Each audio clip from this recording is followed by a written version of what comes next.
Hello and welcome दोस्तों। English speaking course part 6 में आपका स्वागत है। दोस्तों आज हम इंग्लिश स्पीकिंग में कुछ शुरुआती 20 सेंटेंस के बारे में जानेंगे। यानी कि आज हम इंग्लिश स्पीकिंग में कुछ शुरुआती 20 वाक्यों के बारे में चर्चा करने वाले हैं। तो जो भी हमारे दोस्त लोग ये वीडियो पहली बार देख रहे हो और अगर आपने अभी तक हमारे पार्ट 1 से पार्ट 5 तक नहीं देखा तो आपको डिस्क्रिप्शन में लिंक मिल जाएगी। आप वहाँ पे जाके हमारे पार्ट 1 से पार्ट 5 तक देख सकते हो, जिसकी मदद से आप अपना इंग्लिश स्पीकिंग कोर्स पूरा कर पाओगे। तो चलिए शुरू करते हैं। तो यहाँ पे हमारा सबसे पहला वाक्य है प्लीज़। तो प्लीज़ का मतलब होता है कृपया करके। तो शायद सब आप लोग जानते होंगे, पर फिर भी मैं आपको बता देता हूँ कि प्लीज़ का मतलब होता है कि आप किसी को रिक्वेस्ट कर रहे हो तो उसके लिए प्लीज़ का इस्तेमाल करना है। यहाँ पे एक वाक्य है कि प्लीज़ कम हियर, तो इसका मतलब होता है कृपया यहाँ आए। तो अंग्रेजी में प्लीज़ का उपयोग ज़्यादा होता है। आप किसी भी व्यक्ति को अगर कोई भी अगर ऑर्डर भी दे रहे हो तो आपको उनको प्लीज़ के साथ ऑर्डर देना है। तो उससे आपकी जो पर्सनालिटी का इफेक्ट है वो बहुत ही अच्छा रहेगा। तो आपको जो भी आप ऑर्डर करते हो कई भी चीज़ें, तो आपको ज़्यादा से ज़्यादा प्लीज़ का उपयोग ज़रूर करना है। उसके बाद है सॉरी। तो सॉरी का मतलब आपको शायद पता ही होगा कि सॉरी का मतलब होता है माफ़ करना।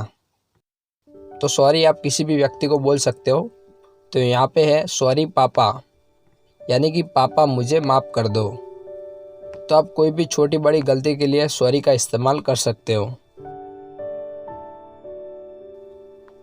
उसके बाद है पार्डन प्लीज़।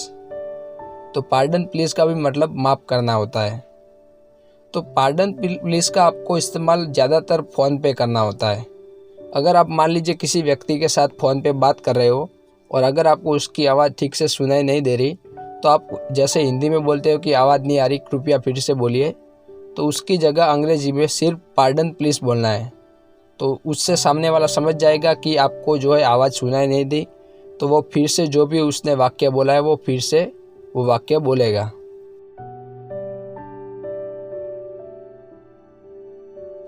उसके बाद है थैंक्स। तो दोस्तों थैंक्स मतलब धन्यवाद। तो हमारे यहाँ भी हम थैंक्स का ज़्यादा उपयोग करते हैं। तो थैंक्स का मतलब धन्यवाद होता है। तो यहाँ पे वाक्य है थैंक्स मम्मी, यानी मम्मी आपका धन्यवाद। तो आप किसी को भी आभार प्रकट करने के लिए थैंक्स का उपयोग कर सकते हो। उसके बाद हमारा नेक्स्ट वाक्य है टाइम प्लीज़। तो हमारे यहाँ जैसे कि हम किसी को टाइम पूछते वक्त पूछते हैं कि भाई साहब टाइम क्या हुआ, पर अंग्रेजी में आपको सिर्फ इतना ही बोलना है कि टाइम प्लीज़। तो उससे सामने वाला बंदा समझ जाएगा कि आप टाइम कितना हुआ ऐसा पूछ रहे हो। तो आधुनिक अंग्रेजी में टाइम प्लीज़ वर्ड का उपयोग ज़्यादा होता है। उसके बाद है स्टॉप। दोस्तों स्टॉप का मतलब है रुको। किसी को किसी काम के लिए या फिर कोई भी अगर वर्क कर रहा है तो उसको आप रुकने के लिए स्टॉप का इस्तेमाल कर सकते हो। यहाँ पे एक वाक्य है कि स्टॉप हियर, यानी कि यहाँ रुको।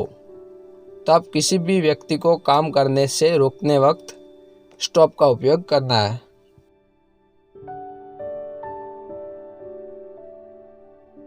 दोस्तों उसके बाद है एक्सक्यूज़ मी। तो आपने बहुत बार हिंदी फिल्मों में एक्सक्यूज़ मी वर्ड सुना ही होगा। तो एक्सक्यूज़ मी का मतलब होता है माफ़ करना, पर इसका उपयोग आपको किसी को डिस्टर्ब करते वक्त बोलना है। मान लीजिए आप और आपका एक फ्रेंड बात कर रहे हैं और बीच में आपका किसी का कॉल आता है, तो आप कॉल रिसीव करने से पहले उसको एक्सक्यूज़ मी बोलना है। तो उससे आपका जो पर्सनालिटी का इफेक्ट है वो बहुत ही अच्छा होता है।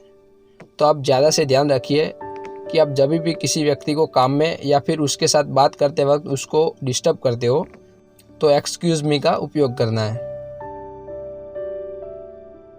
दोस्तों उसके बाद है अटेंशन प्लीज़, यानी कि कृपया ध्यान दीजिए। तो अटेंशन प्लीज़ का उपयोग किसी का ध्यान अपने तरफ करने के लिए किया जाता है। मान लीजिए बहुत सारे लोग खड़े हैं और उनको अगर आप कुछ बात कहना चाहते हो तो आपको बोलना है अटेंशन प्लीज़। तो अटेंशन प्लीज़ का मतलब कि आप सभी व्यक्ति का अपनी तरफ ध्यान खींचना चाहते हैं या फिर आप बोलना चाहते हैं कि मेरी बात सुनिए। तो अटेंशन प्लीज़ का भी आप उपयोग कर सकते हो। उसके बाद है यस प्लीज़, उसका मतलब होता है जी हाँ। तो यस प्लीज़ का उपयोग किसी को अनुमति देते वक्त किया जाता है।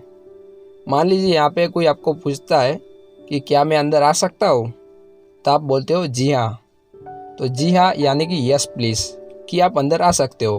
तो आपको सिर्फ शॉर्ट में ही बोलना है कि यस प्लीज़, आप अंदर आ सकते हो।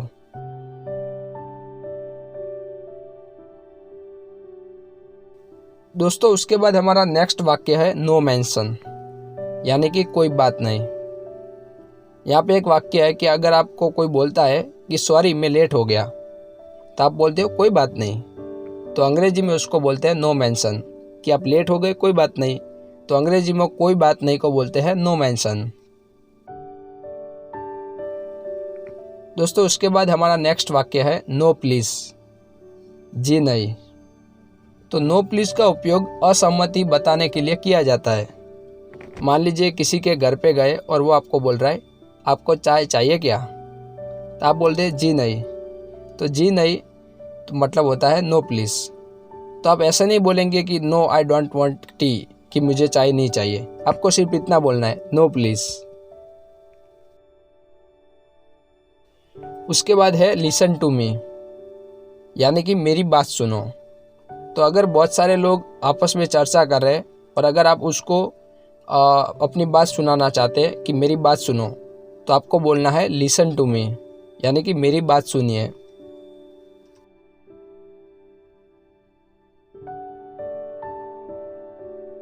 दोस्तों उसके बाद नेक्स्ट वर्ड है वेलकम। वेलकम का मतलब होता है आइए। तो वेलकम का उपयोग किसी को आइए या फिर स्वागत बोलने के लिए किया जाता है। आपने बहुत बार सुना होगा कि आपका वेलकम है। तो वेलकम का मतलब होता है आइए। जैसे कि हमारे घर पे कोई मेहमान आता है तो हम बोलते हैं आइए, तो ऐसे अंग्रेजी में उसको वेलकम बोला जाता है कि आइए आपका स्वागत है।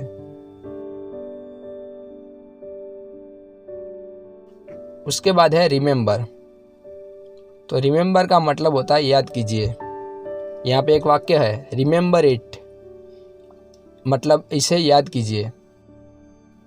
आपको मैं बहुत बार किसी भी चीज़ को सिखाते वक्त हम बोलता हूँ कि इसको ज़रूर याद कीजिए, तो उसका मतलब होता है रिमेंबर, यानी कि इसको याद कीजिए।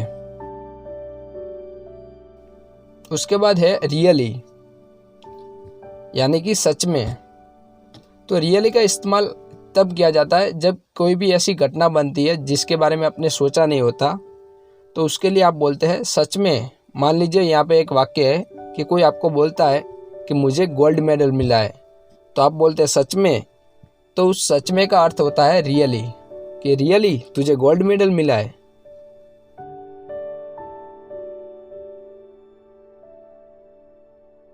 उसके बाद नेक्स्ट हमारा वाक्य है हरी अप। तो हरी अप का मतलब होता है जल्दी करो। मान लीजिए आप कोई काम कर रहे हो और आप अपने फ्रेंड को बोल रहे हो कि तू ये काम जल्दी कर, तो उसको बोलना है हरी अप, जल्दी करो। उसके बाद है डोंट वरी। डोंट वरी मतलब चिंता मत करो। तो मान लीजिए कोई आपका फ्रेंड कोई भी टेंशन या फिर प्रॉब्लम में है, तो आप उसको बोलते हैं कि भाई तू चिंता मत कर, तो उसको अंग्रेजी के अंदर बोलते हैं डोंट वरी।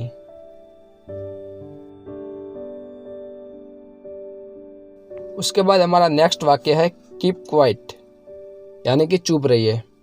तो कीप क्वाइट का ज़्यादातर उपयोग जो है बच्चों के लिए किया जाता है। मान लीजिए आपके घर में बच्चे बहुत शोर कर रहे हैं, तो आप उनको बोलते हैं प्लीज़ चुप रहो, तो उसका अंग्रेजी में अर्थ होता है कीप क्वाइट, यानी कि चुप रहो। तो दोस्तों कीप क्वाइट का ज़्यादातर इस्तेमाल स्कूल के क्लासरूम में किया जाता है। उसके बाद है यस सर, जी सर, यस सर। तो यस सर का मतलब होता है जी सर बोलिए। मान लीजिए आपका सर या फिर आपका बॉस या फिर कोई भी व्यक्ति आपको बुलाता है, तो आपको जी बोलिए, उसकी जगह यस बोल सकते हैं। यस के साथ आप किसी भी उसके साथ जो भी आपका रिलेशन है उसको जोड़ सकते हैं। अगर आपके पापा आपको बुला रहे तो आप बोलेंगे जी पापा बोलिए, तो उसको अंग्रेजी में बोलते हैं यस पापा। उसके बाद है टेक केयर। तो टेक केयर का मतलब होता है अपना ध्यान रखना।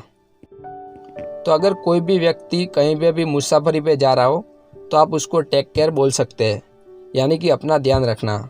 या फिर कोई भी व्यक्ति बीमार हो और अगर आप उसको मिलने जाते हो तो मिलने के बाद विदाई लेते वक्त आप टेक केयर बोल सकते हो कि भाई हम जा रहे हैं, तो हम अपना ध्यान रखना, यानी कि टेक केयर।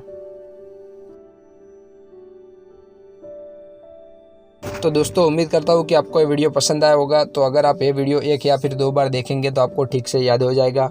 और अगर आप ज़रूरत होती है तो आप इस वीडियो को पॉज भी कर सकते हो कि इसका क्या मतलब होता है, जिसकी मदद से आप ये जो है अच्छी तरीके से याद कर पाओगे। तो इस वीडियो को लाइक, कमेंट और चैनल को सब्सक्राइब करना ना भूलें।